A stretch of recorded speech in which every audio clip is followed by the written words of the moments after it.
Bismillahirrahmanirrahim. Assalamualaikum warahmatullahi wabarakatuh. Alhamdulillahirabbil alamin wa bihi nasta'inuhu ala umuri dunya waddin. Wassalatu wassalamu ala asrofil anbiya'i wal mursalin wa ala alihi wa sahbihi ajma'in. Asyhadu an la ilaha illallah wahdahu la syarikalah al-malikul haqqul mubin. Wa asyhadu anna Muhammadan abduhu wa rasuluhu la nabiyya ba'dah shadiqul wa'dil amin. Allahumma shalli wa sallim wa barik ala Muhammadin wa ala alihi wa sahbihi ajmain, amma ba'du. Fa ya ibadallah, usikum wa nafsi bi taqwallah wa ta'atihi la'alakum turhamun. Ma'asyiral muslimin wal mu'minin rahimakumullah. Jamaah salat subuh Masjid An-Nas yang dirahmati oleh Allah Subhanahu wa taala. Alhamdulillahirabbil alamin. Alhamdulillah hamdan katsiran thayyiban mubarakan fi.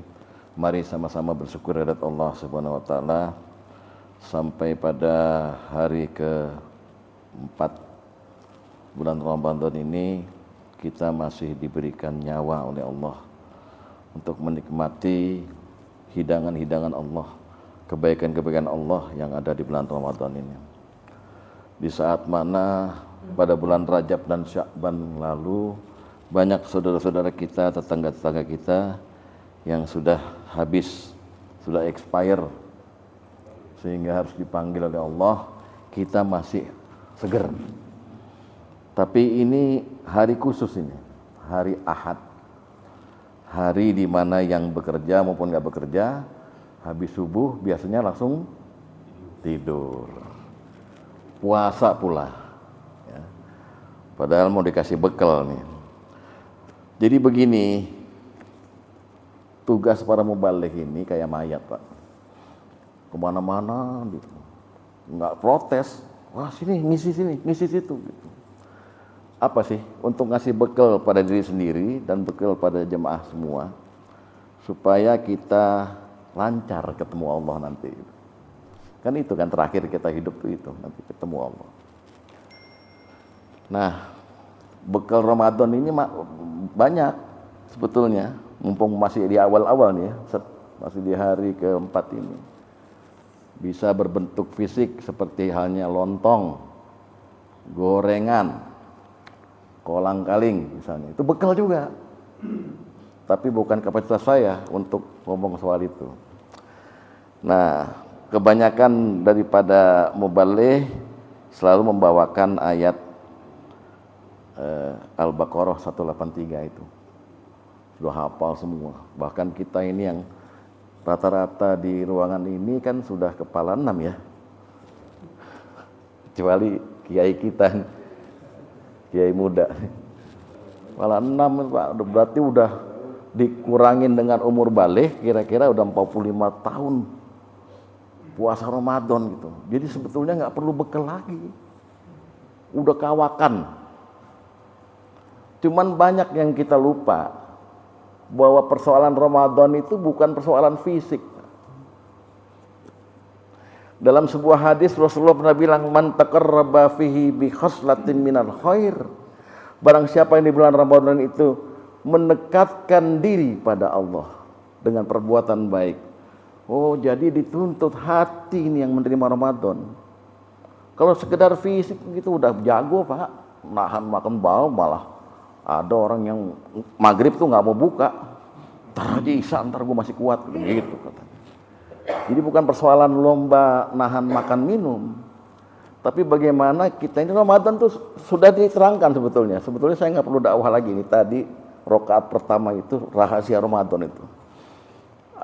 Ali Imran 133 sampai 137 beliau bacakan.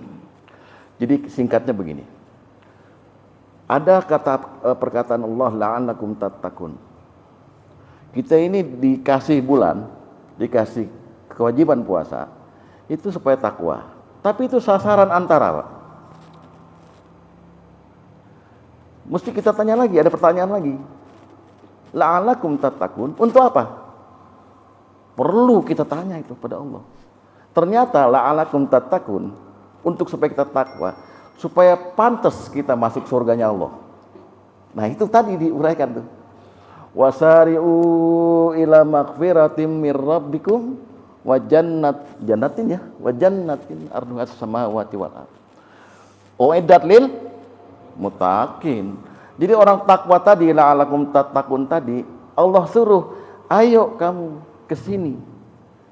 Saya kasih ampunan kamu. Sebagai syarat kamu wa jannah, masuk ke dalam surga. Surga itu tempat yang baik. Wa husnu ma'ab, tempat kembali yang baik.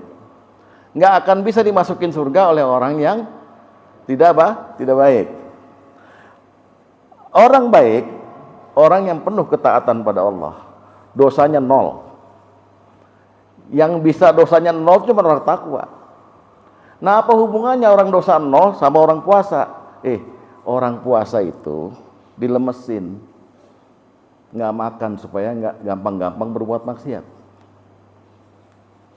Jadi kita tuh dilatih 1 bulan ini, akhirnya keluar sebagai orang yang nggak punya dosa. Itu tujuannya, Pak. Ringkesnya gitu. Ya, jadi bekalnya akhirnya harus digenjot, bekal hati. Kalau kita udah siap fisik untuk menahan lapar dan haus, siap pula kita untuk menjadi orang yang baik. Kan sebetulnya keinginan dalam hati kan begitu kan ya. Kapan gue nih bisa baik gitu. Nah ini dikasih bulan Ramadan nih, baru hari keempat kita masih hidup ini. Alhamdulillah. Mudah-mudahan hasil. Mudah-mudahan hasil gitu. Nah di dalam kesempatan ini bekal saya bukan ke arah situ, karena tahun lalu saya udah pernah bicara soal itu di sini. Ketika saya berceramah dengan judul Marhaban ya Ramadan, saya katakan bahwa inti dari bulan Ramadan adalah pengampunan Allah. Bukan pahala yang berlipat. Pahala yang berlipat itu tawaran, rangsangan. Dipikirkan boleh, tapi jangan dikejar. Karena udah otomatis, Pak, orang beriman yang ikut puasa itu nggak usah ditawarin pahala juga pasti dapat pahala. Innalladzina amanu wa amilus solihati falahum ajrun ghairu mamnun. Orang beriman kalau dia berbuat baik, bagi mereka pahala yang tidak putus-putus. Itu udah dinas dalam Quran. Jadi nggak perlu kita kejar. Yang perlu kita kejar adalah ampunan Allah. Ampunan Allah. Kalau sukses kita di Ramadan ini, kita jadi orang yang tidak punya dosa. Pak, mendingan tanggal 1 Syawal mati, Pak. Selamat, Pak. Ya kan? Sebab orang Islam ini sebetulnya udah ditentukan di Lauhul Mahfuz, semua pasti masuk surga. Semua ini kita calon ahli surga. Amin. Amin. Tapi sayang disayang kata Rasulullah, ada orang yang nggak mau masuk surga. Jadi kita ini semuanya pasti masuk surga, asal jalannya benar. Begitu jalannya menyimpang, masuk surga juga, tapi mampir dulu. Orang berdosa itu sama seperti seekor ikan cuek. Kalau Bapak beli di pasar ikan cuek itu loh. Ikan cuek buat makanin kucing. Ikan cuek bau nggak, Pak? Bau amis. Supaya ikan cuek harum, maka dia perlu digoreng. Jadi harum. Pakai nasi enak nih. Ini puasa-puasa nih, Pak. Saya ceritain soal makanan ya. Pakai nasi enak. Orang berdosa seperti ikan cuek mentah. Untuk supaya dia harum di akhirat, maka dia perlu digoreng. Allah punya penggorengan besar namanya neraka. Itu doang. Tapi Bapak nggak usah, kalau mau cari pengalaman digoreng, malaikatnya udah jago, nggak bakal gosong. Ntar baru udah harum diangkat, baru masuk surga. Jadi kita ini, itulah doa Rabbana atina fid dunya hasanah. Di dunia kita dapat nggak punya utang, lancar hidupnya, sehat-sehat. Wa fil akhirati hasanah, surga. Wa qina azabannar. Tapi masuk surga jangan mampir dulu ke neraka. Itu doa kita. Ya. Jadi mudah-mudahanlah bapak-bapak, ibu-ibu yang mungkin hadir di ruangan ini menjadi ahli surga yang langsung molos. Amin. Tanpa hisab. Enak. Nah, ngujinya di Ramadan ini. Jangan salah paham. Orang maghrib di bulan Ramadan lega. Gue udah bisa makan. Tapi lisannya gibah, batal. Batal, Pak. Yang dimaksud dengan menahan hawa nafsu di satu bulan Ramadan itu pagi, siang, malam, sore. Makannya boleh, jima dengan istri boleh, tapi tetap jaga. Ya buat apa? Logikanya aja, logikanya.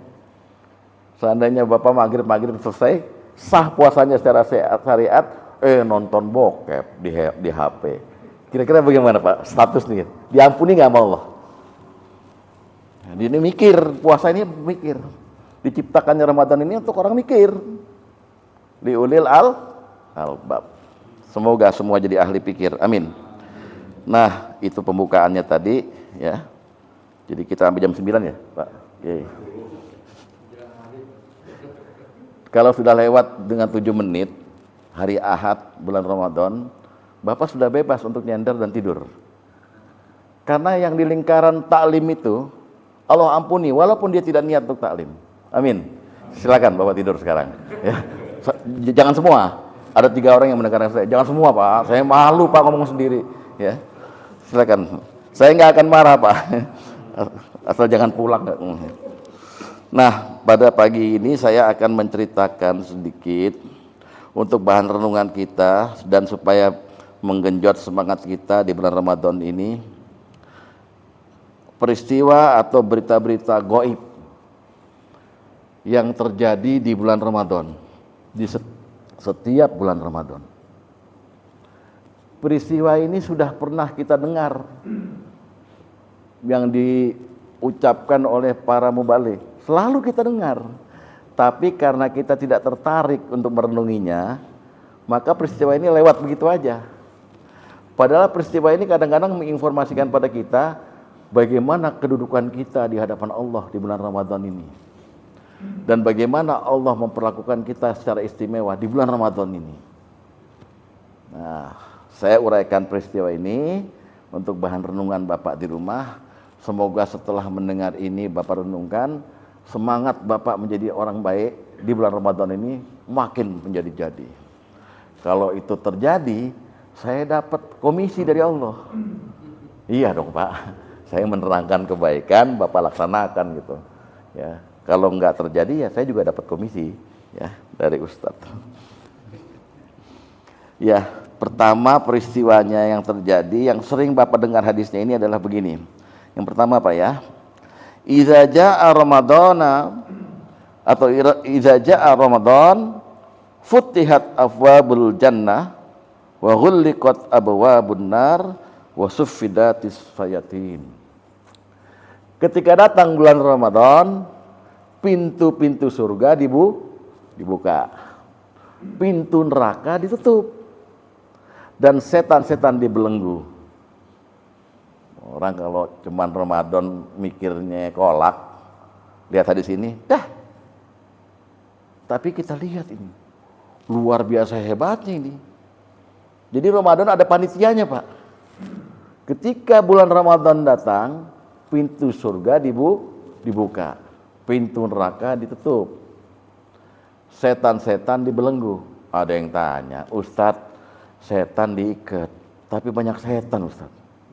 Banyak yang nggak puas atau di warteg gitu. Itu pertanyaan kurang itu Pak. Tapi intinya kita sambut ini berita, ya kita imani. Karena salah satu ciri orang takwa itu, yang kita inilah alakum tattaqun, cirinya adalah yu'minuna bil ghaib. Ya, makna pertama dari para ulama tentang hadis ini, kita serahkan maknanya pada Allah. Ya memang terjadi. Faktanya terjadi karena Rasulullah menyatakan seperti ini, bahwa ketika kemarin Ramadan nih awal nih datang, maka pintu surga dibuka, pintu neraka ditutup, setan dibelenggu. Kemudian ada makna majas, bahwa sesungguhnya pintu surga dibuka adalah hak daripada orang-orang beriman yang puasa ini untuk memasukinya terlebih dahulu.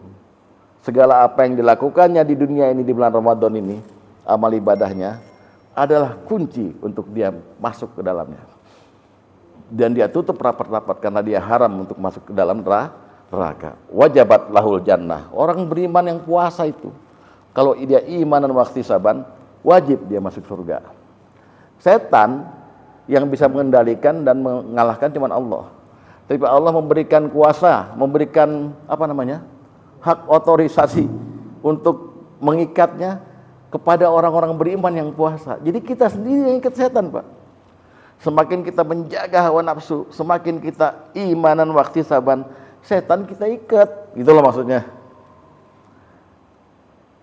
Ya, bukan setannya diikat di pohon gitu, enggak. Ikat. Itu pertama.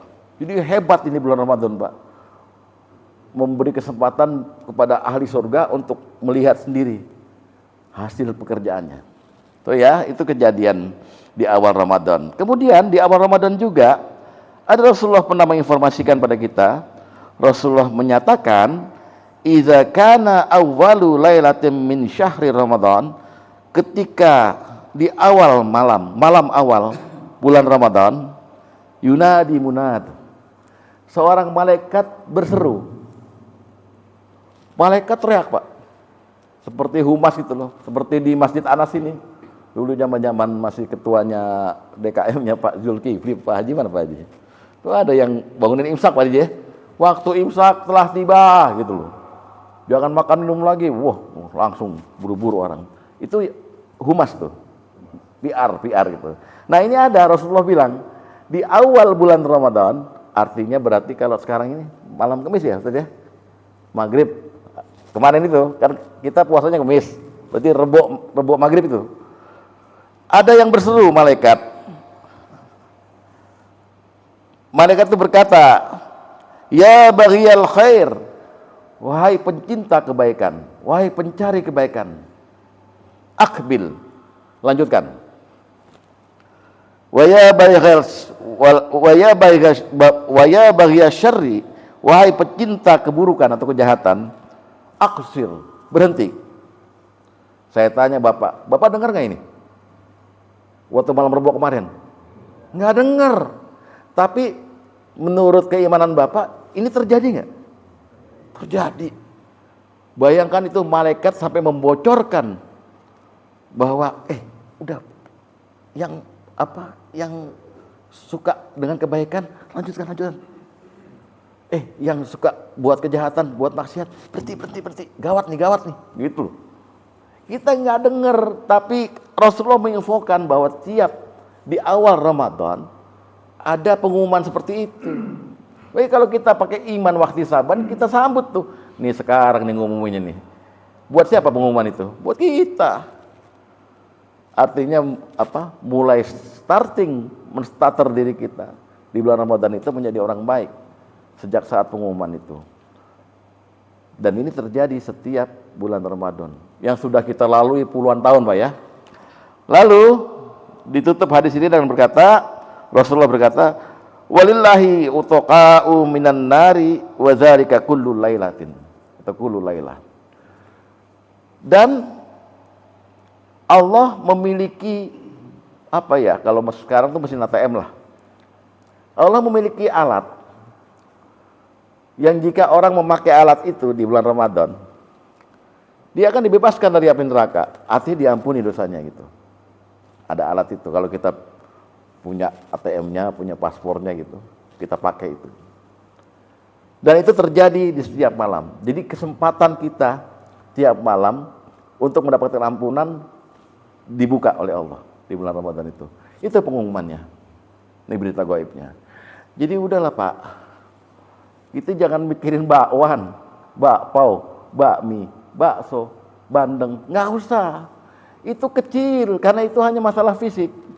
Yang masalah ini yang gawat ini, bahwa kita memang udah di-prepare untuk menjadi orang yang bersih dari dosa melalui pengumuman-pengumuman seperti ini.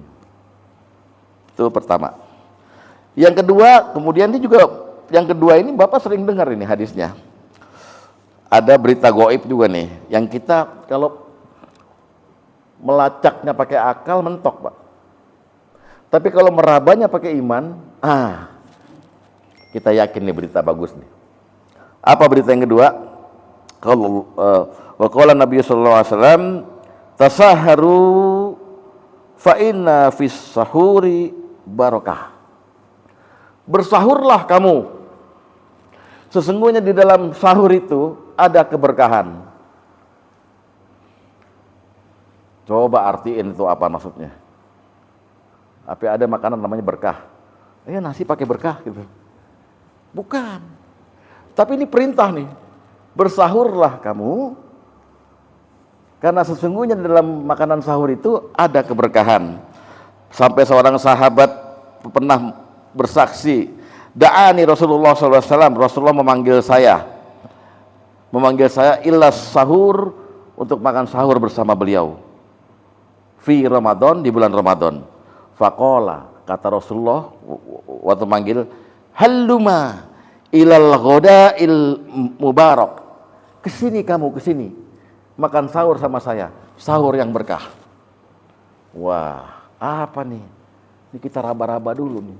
Penting nggak tuh sahur berarti, Pak? Penting sahur. Ada orang yang begini, Pak Chandra, gue sih nggak sahur nggak apa-apa. Yang penting ntar makan buka aja 3 centong. Ya. Jadi yang diurusin perbadokan. Ya. Bukan itu. Di dalam sahur ada keberkahan. Ternyata jawabannya apa itu keberkahan dalam sahur? Ternyata ini, Pak. Ini Bapak sering dengar nih ayatnya, tapi ujungnya lain. Lihat nih apa kata Rasulullah. Apa kata Rasulullah selanjutnya dalam hadis Ahmad, as-suhuru akluhu barokah. Sahur itu makanan berkah. Fala tada'uhu walau an yajra'a ahadukum jar'atan min ma'in. Dan jangan sekali-kali kamu meninggalkan sahur itu walaupun hanya kamu minum seteguk air. Ini perintah Rasulullah. Jadi kesannya wajib ini sahur nih, Pak. Kesannya kan wajib. Jangan kamu ninggalin karena dia makanan berkah. Lalu Rasulullah membuka rahasianya, fa innallaha wa malaikatahu yusalluna 'alal mutasahhirin, karena ketika kamu sahur Allah dan para malaikatnya berselawat atas kamu. Amin. Kan kita dengarnya Nabi yang diselawatin, ya. Innallaha wa malaikatahu yusalluna 'alan Nabi. Ini sekarang 'alal mutasahhirin. Jadi Bapak sahur tadi itu Allah dan malaikat lagi bersalawat pada Bapak. Hambaku, betul-betul siap ini untuk menjadi orang yang baik dan masuk surgaku. Kalau malaikat, ya Allah ampuni dia, ya Allah ampuni kayak rahmat, ya Allah ampuni Pak Chandra, ampuni Pak Aleh semua, ampuni Pak Sofian gitu. Amin, Pak. Ini yang nggak amin lagi dengki kali ya. Apa ngantuk saya nggak tahu dah. Tuh, itu yang kedua ya. Jadi ada berita dalam hadis ini yang sifatnya gaib, kita lewatin aja. Enggak, jangan, kita lihat. Oh, sahur itu berkah karena kita sekeluarga yang lagi sahur itu lagi disayang sama Allah. Karena kita bersusah-susah bangun hanya untuk makan, menghadapi, menahan lapar dan haus dan hawa nafsu di siang harinya. Ya, itu yang kedua. Saya percepat, Pak, ya. Yang ketiga adalah mengenai juri yang menilai Bapak di puasa ini. Ya, dan hadiahnya. Jadi kita ini seakan-akan masuk Ramadan tuh ikut lomba. Lomba baik-baikan, fastabiqul khairat gitu ya. Lihat hadisnya ya. Dari Abi Hurairah ya. Rasulullah SAW bersabda, kullu amali bani Adam yudha'aful hasanatu bi asri amsalihah. Setiap amalan anak Adam, amalan manusia, akan dilipat gandakan pahalanya sampai 10 kali lipat. 10 kali lipat ya. Ila saba'i mi'ah, sampai 700 kali lipat. Di'afin, kali lipat. Masya Allah, sesuai kehendak Allah. Illa saum. Jadi setiap amal anak Adam, tergantung amalnya tuh, kan Allah melihat hati. Ada yang ikhlas, ada yang nggak ikhlas, ada yang sempurna, ada yang nggak sempurna. Maka pahala minimalnya itu 10. Pahala maksimalnya 700 lipat. kecuali puasa. Puasa itu beda, Pak. Ya, kata Rasulullah menceritakan firman Allah, kata Allah, yaqulullah, kata Allah, illa shaum, kecuali puasa, fa innahu li. Puasa itu untukku, kata Allah. Ya, wa ana ajzi bihi, aku jurinya. Aku yang akan kasih sendiri pahalanya. Kata Allah. Bapak ikut lomba Agustusan. Kebetulan juri, Bapak ikut lomba karaoke lah. Jurinya Bu Airin. Bapak seneng nggak? Bangga ya. Yang ngasih, Pak Chandra juara lagi, juara 1. Yang ngasih pialanya Bu Airin. Pasti fotonya senyumnya lain dia. Gitu ya. Gua tahu dah ya kan. Kalau yang kasih pialanya Pak Rahmat kan merengut. Saking bangganya. Ini Allah. Allah berkata, puasa itu untukku. Aku sendiri yang jadi juri. Aku yang akan menilainya. Waduh, hebat nih berarti pesertanya begini mulia. Pesertanya nih begini mulia semua. Amin, Pak. Jarang amin di sini, Pak ya. Tolong diajar. Gue heran. Apa nggak pengen sorga pada ya? Ya. Kenapa Allah begitu? Karena Allah begitu cintanya kepada orang yang nurut, taat, mau nahan lapar, nahan hawa nafsu. Ya kan? Yada'u syahwatahu. Mereka menahan syahwatnya, wa ta'amahu, dan makannya. Ya, untuk aku itu. Kemudian hadiahnya diumumin sama Allah. Hadiahnya Bapak mesti ngaku nih. Lis-shaimi farhatan. Ini berita gaib nih, Pak. Untuk orang yang berpuasa ada 2 kebahagiaan, 2 kegembiraan. Ya. Yang pertama farhatun inda fitrihi. Kegembiraan ketika dia berbuka. Yang kedua wa farhatun inda liqa'i rabbi. Kegembiraan ketika dia ketemu dengan Tuhannya kelak. Yang pertama udah kita rasain tiap hari kan? Malah kadang-kadang nunggu, Pak. TV udah, kok masjid belum? Nah, kan begitu aja yang diomongin, ya kan? TV udah beduk nih. Ternyata iklan, Pak. Dek. Sirup marjan. Nah, buru-buru buka sih. Ya. Paham. Jadi Allah kasih hadiahnya itu kegembiraan ketika Bapak berbuka. Enak betul, Pak. Allahumma lakasumtu, yang bacaannya itu ada yang lagi bacaannya lain sambil makan tuh, kegembiraan. Di situ juga saat doa dikabulkan. Ya, dan kegembiraan ketika menemui Tuhannya. Ya, ini penting ini, Pak. Ini nanti kita rasakan sendiri kalau kita imanan waktu saban. Lalu berita gaib terakhir di sesi ini adalah wala khulufu famis shaimi athiyabu indallahi min rihil misk. Dan bau mulut orang yang berpuasa di sisi Allah lebih baik dari kasturi, dari misk. Nih kalau dipakai akal mentok nih, Pak, tahu sendiri kan baunya. Ya. Kalau orang bau mulut kan kita kan sering menghindar. Tapi di sisi Allah kalau lebih baik daripada kasturi. Itu maksudnya apa itu? Dulu. Jadi kejelekan orang puasa itu di hadapan manusia ya bau mulutnya itu. Tapi nanti untuk mengabsen orang yang puasanya pol, bagus, iman wa saban dia di situ. Kalau untuk orang sholat dari cahayanya, untuk orang sujud dari apa?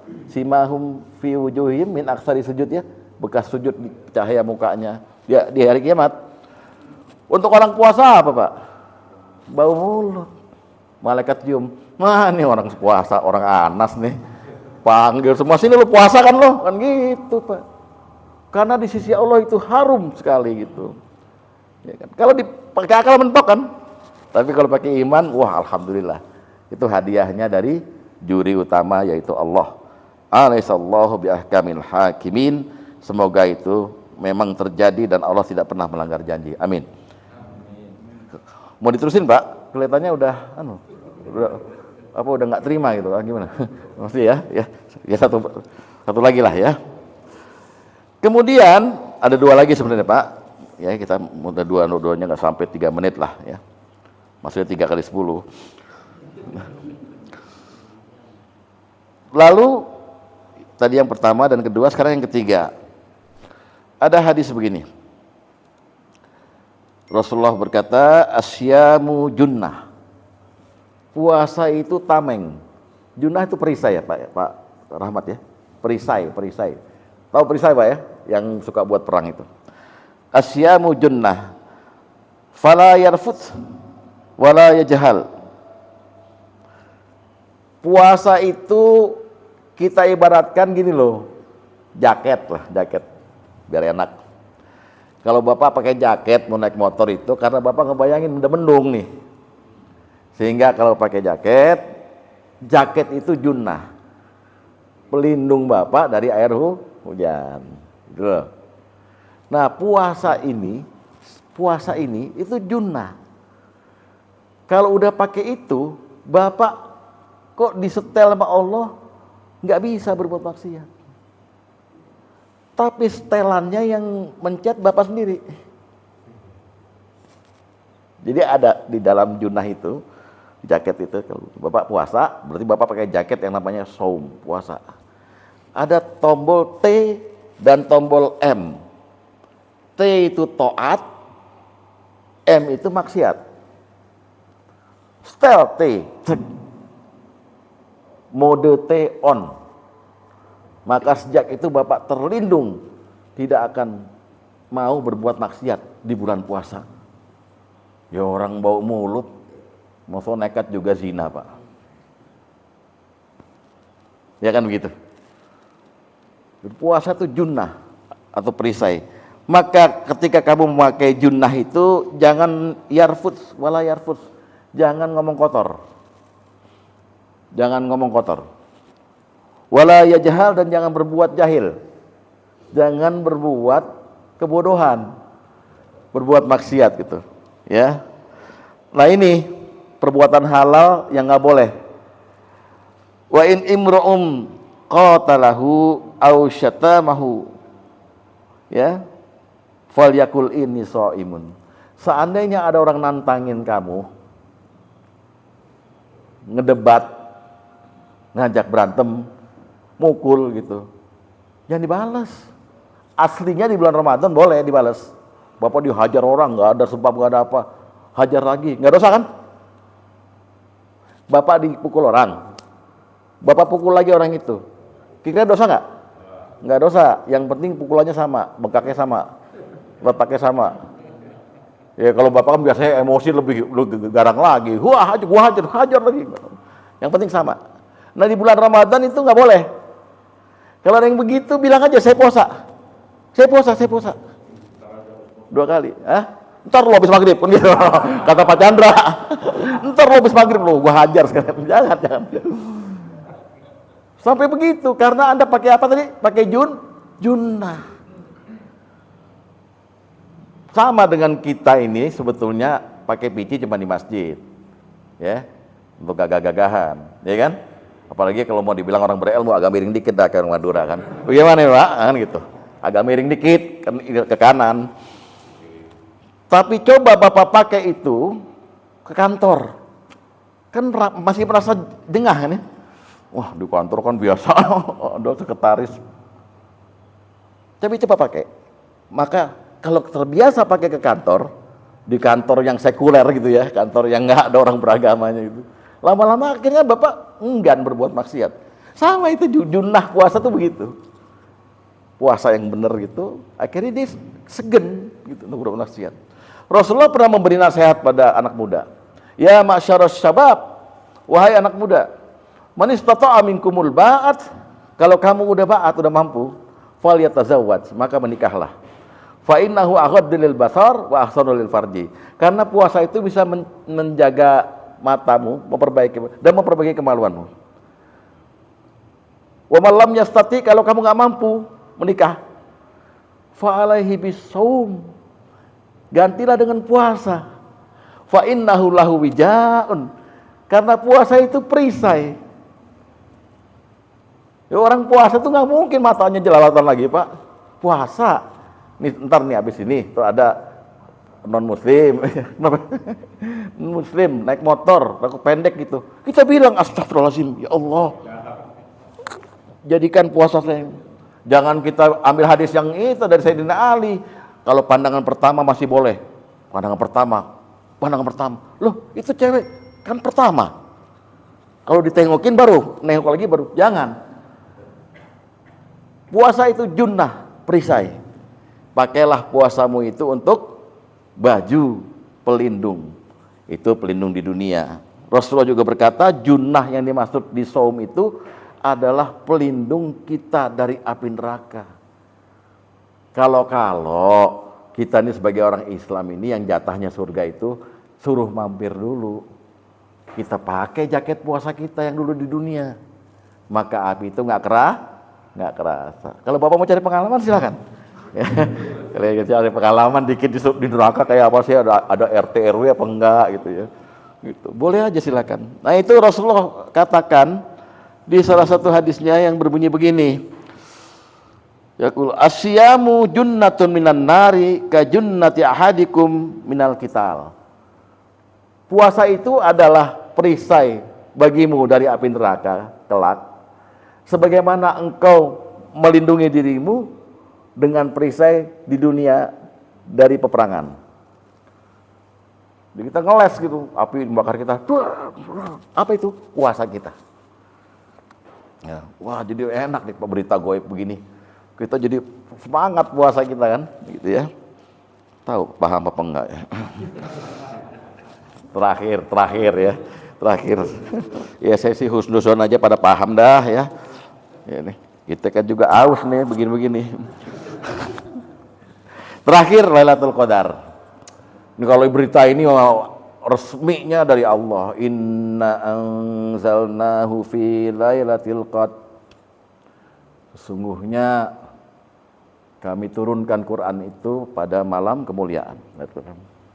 Wa ma adraka ma lailatul qadar. Apa itu malam kemuliaan? Lailatul qadri khairum min alfi syahr. Nah, ini sering nih yang kita ngilernya sama ini. Lailatul Qadar itu lebih baik dari 1000 bulan. Boleh, nggak apa-apa. Kalau kita ngarepin pahala dari ibadah kita itu nggak apa-apa, masih dalam taraf ikhlas. Karena dijanjikan sih, gitu ya. Tapi apa itu makna sebenarnya kita kan nggak tahu. Yang penting kalau dia pas kita beribadah pada malam itu, gitu kan, pemahamannya selama ini, maka pahala yang kita dapat tuh lebih baik dari 1000 bulan atau sekitar 83 tahun berapa bulan gitu. Ambil, nggak apa-apa. Alhamdulillah kita dapat tuh. Tiap tahun kita dapat selama 50 tahun, berapa itu pahala kita? Ya kan? Alhamdulillah, nggak apa-apa. Tapi ada kejadian gaib mengenai Lailatul Qadar ini. Ya, yang terekam di surat yang Al-Qadar maupun surat Ad-Dukhan ya, Ustaz ya. Ayat 1 sampai ayat 45 ya, Lailatul Mubarak itu. Dan surat Al-Baqarah itu sendiri mengenai puasa. Syahrul Ramadan alladzi unzila fihil Qur'anu hudal linnas wa bayyinatin minal huda wal furqan faman syahida minkumus syahra falyasum. Itu kan menceritain bagaimana bulan Ramadan itu bulan diturunnya Quran. Tadi bilang aku turunkan Quran di malam kemuliaan. Ya, itu kan sama Lailatul Qadar. Ya, dan surat Ad-Dukhan Bapak baca nanti ayat 1 sampai ayat 5 gitu. Nah, apa kata Rasulullah mengenai Lailatul Qadar ini? Lihat. Subhanallah ini. Apa kata Rasulullah? Inna hadza syahra qad hadarakum. Sesungguhnya bulan ini telah hadir ke hadapan kamu, Ramadan. Wa fihi, dan di dalamnya lailatun khairum min alfi syahr. Ada satu malam yang lebih baik dari 1000 bulan. Man hurimaha, barang siapa yang terhalang dari Lailatul Qadar itu. Man hurimaha, barang siapa yang terhalang dari malam Lailatul Qadar itu, dari malam Qadar itu, faqad hurimal khaira kullahu, maka dia terhalang dari semua kebaikan. Masya Allah. Jadi orang mesti nemuin itu malam itu. Jangan main judi Pak, nemuin kagak nih? Apa malam ini? Apa kemarin? Udah lewat. Nasib Bapak di situ. Barang siapa yang terhalang menerima itu, maka dia terhalang dari semua kebaikan. Itu kata Rasul. Udah pernah dengar hadis ini? Udah kan? ya. Tapi sibuk merencanakan buka puasa ya. Ntar mah kolaknya pakai belewah ya. Perbadokan. Ya, itu lalu dia diceritakan dalam hadis dia turun di 10 malam terakhir lah, 29 dan sebagainya macam itu ya. Silahkan Bapak meneliti banyak hadisnya itu gitu. Apa yang mesti dibaca? Sudah dijelaskan oleh Ustadz. Yang mesti dibaca itu adalah Allahumma innaka afuun tuhibbul afwa fa'fu anni. Ya Allah, Engkau kan Maha Pemaaf. Engkau kan mencintai permaafan gitu ya. Maafin aku dong gitu aja. Kira-kira begitu artinya. Jadi intinya memang kita minta ampun. Nah, apa peristiwa gaib yang terjadi di bulan Ramadan itu? Saya sitir dari kitab Al-Mishkah ini dari hadis Baihaqi. Rasulullah pernah cerita nih mengenai Lailatul Qadar nih ya. Idza kana Lailatul Qadri, ketika Lailatul Qadar tak ada, ya, nazala Jibril alaihi salamu fi kabkabatin minal malaikat. Minal malaikah. Ketika Lailatul Qadar, Allah turunkan Jibril di dalam rombongan besar malaikat. Jibril, Pak. Kan ada orang yang bilang Jibril sekarang tugasnya apa nih? Dulu kan nyampein wahyu, sekarang udah nganggur dong, Nabi udah nggak ada. Katanya, sembarangan loh. Tiap tahun dia turun. Itu memang di ayatnya ada, ya kan? Apa ayatnya bunyinya? Warruhu fiha ya. Nah, ini Rasulullah ceritakan. Ngapain Jibril turun? Yusalluna ala kullihi abdin. Beliau memberi salawat, mendoakan atas tiap-tiap hamba. Tiap hamba yang mana? Qaiman au qaidin yazkurullahu azza wa jalla. Hamba yang pada posisi ketemu Jibril itu lagi zikir, baik berdiri, duduk maupun berbaring, tapi lagi mengingat Allah. Zikir dalam arti luas, lagi taklim, baca Quran di rumah, sholat. Maka Jibril di hadapan Bapak, Assalamualaikum warahmatullahi wabarakatuh. Selamat terselamat. Makanya salamun hiya hatta matla'il fajr. Datengin Jibril, Pak. Jangan ditungguin tapi ya. Nungguin sambil nonton TV. Beliau udah datang belum? Beliau jangan. Ya itu rada-rada ya. Itu orang stres itu. Jangan ditungguin ya. Pasti datang. Kalau pas Bapak lagi zikir ya. Nah, kemudian fa iza kana yaumu idihim, dan ketika hari Id, yakni yaumul fitrihim atau hari Idul Fitri, bahabihim malaika. Allah membanggakan orang-orang tadi hamba itu di hadapan malaikat. Inilah hamba-hambaku dari Masjid An-Nas Pamulang. Enggak amin kan? Apa gue bilang? Ngantuk udah selesai dikit lagi, Pak. Dibanggakan kita, Pak. Kita dibanggakan, ya. Lalu Allah berfirman, ya malaikati, wahai para malaikatku, ma jaza'u ajirin wa fi amali. Apa hadiah yang pantas untuk mereka yang telah berbuat baik di bulan Ramadan? Allah tanya sama malaikat, Allah tahu jawabannya sebenarnya. Maka malaikat menjawab, qalu rabbana, Tuhan kami, jazahu an yuwaffa ajrah. Kasih mereka yang pantas, yang cukup untuk mereka pahala dari sisimu. Lalu Allah berfirman lagi, ya malaikati abidi wa imai qada faridati alaihim summa kharaju yu'ajuna ila du'a. Wahai malaikatku, hambaku bersusah payah melakukan yang fardu dan yang sunnah-sunnah di bulan Ramadan kemarin. Kemudian saat ini mereka keluar dari rumah ke lapangan untuk sholat Id sambil berdoa mereka padaku. Tapi biasanya kita berdoa nggak sih? Jadi Allahu Akbar, Allah, sambil ngerokok, ya kan?